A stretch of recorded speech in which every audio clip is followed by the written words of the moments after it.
Miss Bea Alonzo, abay lumalabas sa intriga na hindi natinag patungkol sa prenup issue. Isa sa mga usap-usapan ang di umano'y hindi pagkakaunawaan ng magkabilang panig tungkol sa ilang probisyon ng prenup.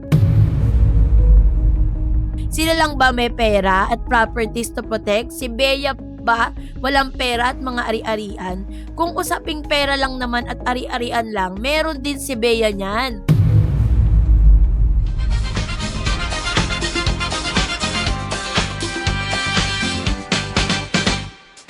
Miss Bea Alonzo, abay lumalabas sa intriga na hindi natinag patungkol sa prenup issue at sa pagiging sa pagpirma nito no sa inalok na prenup ng mga magulang ni Vincent Co. Ito pala ang kwento sa likod ng isyong ito. Yan ang pag-uusapan natin maya-maya lang. But before that, if you haven't subscribed yet to my YouTube channel, please don't forget to like, share, and subscribe at i-hit mo na rin ang notification bell for more showbiz updates.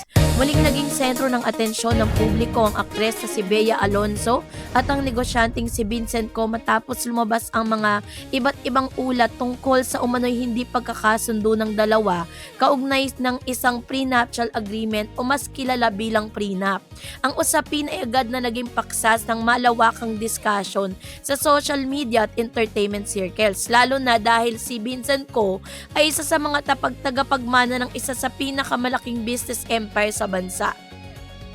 Sa gitna ng mga balitang ito, maraming tanong ang lumitaw mula sa publiko. Totoo bang ang prenup ang naging dahilan ng hindi umano'y natuloy na kasal? Sino nga ba sina Vincent Co at bakit napakalaki ng interes ng publiko sa kanilang relasyon?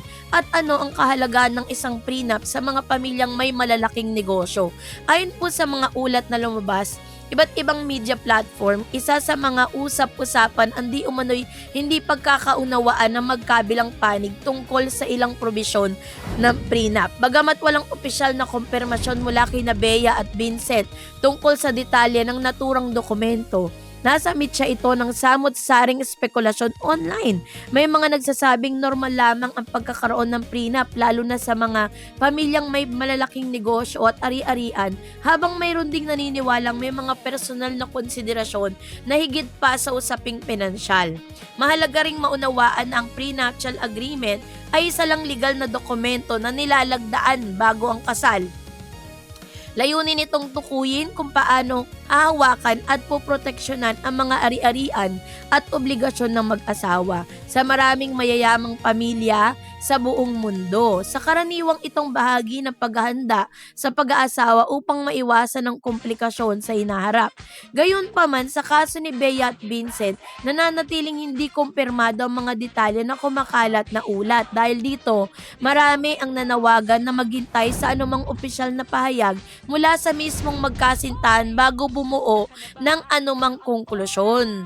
So, base po sa isang balita no na inilabas ng Abante News, sabi niya po dito, si Bea Alonzo raw po ay di problema ang prenup kay Vincent Co kasi sabi niyan, yung prenuptial agreement ang sinasabing dahilan ng pagkakansela di umano ng kasal ni Bea Alonzo at Vincent Co. Ang chika ay di umano ng magulang ni Vincent na magkaroon sila ni Bea ng prenuptial agreement. Pero tumanggi raw si Bea, para sa aktres sapat na raw na mahal nila ang isa't isa, which means na meron pong prenup yung mga magulang nitong si Vincent Co, 'di ba?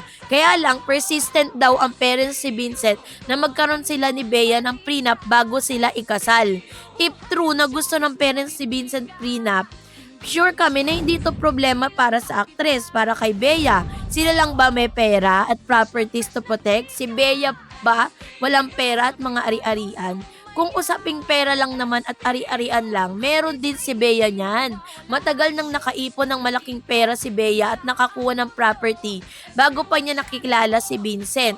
At solong pagmamay-ari ni Bea ang kanyang pera at ari-arian. Hindi lang ang pamilya ni Vincent ang merong dapat proteksyonan, ngunit pati si Bea rin. Kung prenup lang ang problema di umano ng mga magulang ni Vincent para ikasal sila ni Bea, tiyak na hindi ito magiging hadlang.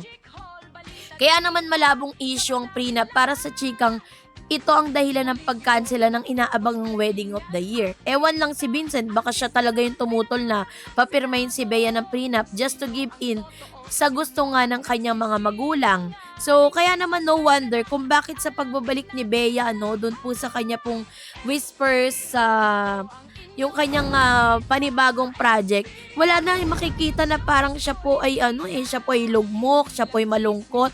Parang wala siyang regret sa mga naganap, 'di ba? Kasi may mga chika na talagang mahal pa naman talaga nila yung isa't isa, 'di ba? Pero gayunpaman, sa kaso ni Bea at Vincent, nananatiling hindi kumpirmado yung mga detalye na yan.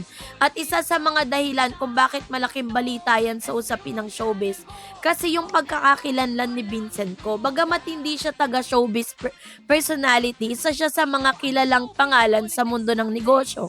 Siya ang presidente ng Pure Gold Price Clubs at kabilang sa malalaking pamilya na may retail group sa Pilipinas. Ayon sa mga ulat ng pamilya ko, ang kanilang negosyo sa retail, real estate, liquor distribution at iba pang industriya na nagkakahalaga ng humigit kumulang 175 billion. Ganon yung kanilang asset, ganon yung kalaki yung pera nila. Kaya naman talagang pinoproteksyonan po nila yon. Si Vincent ay nagtapos ng entrepreneurial management sa University of Asia and the Pacific at matagal ng bahagi ng pamamahala ng kanilang mga negosyo. Sa ilalim ng kanyang liderato, patuloy na lumawak ang operasyon ng Pure Gold sa iba pang kaugnay na kumpanya. Kabilang din siya sa mga direktor ng iba't ibang korporasyon sa ilalim ng kanilang grupo. Sa kabila ng kanyang tagumpay na negosyo, nananatiling low profile si Vincent kumpara sa ibang kilalang negosyante. Bihira siyang makita sa entertainment events at mas nakatuon sa corporate world. Kaya naman, nung naiugnay siya kay Bea, agad itong naging paksa ng interes sa publiko. Nagsimula ang mga usap-usapin tungkol sa relasyon ng dalawa nang mapansin ng mga netizen ang ilang social media posts na tila nagpapakitang magkasama sila sa Spain. At kalaunan lumakas pa mga haka-haka nang lumabas sa mga ulat tungkol sa di umano'y wedding preparation at maging paglitaw ng marriage band sa ibang simbahan. So, kaya naman na kung iisipin po natin bakit ba ganun katindi yung pakikipaglaban ng mga magulang ni Vincent ko patungkol sa kanilang ari-arian. Si Vincent ko po kasi in his early age 40s has been president of Pure Gold Price Club since 2015. The Pure Gold Group is one of the country's largest supermarket chain with over 600 stores nationwide including SNR shopping outlets. So sa kanila rin pala yun, under his leadership, Pure Gold saw profits soar over 20% in 2024 to a record of 10.4 billion on revenues for about 220 billion. Grabe, no? Pure Gold is currently valued at 92 billion in the stock market. And Ko, who earned his Bachelor of Science degree in Entrepreneurial Management from the University of Asia and the Pacific in 2003, also play Key's leadership role in other family-led firm. He is also director in firm linked to Pure Gold, Premier Wine and Spirit, and various property and energy ventures. So, si Mr. Vincent Co and family, this may have been 250 hectares. Bodegas Williams and Humbert Winery in Andalusia.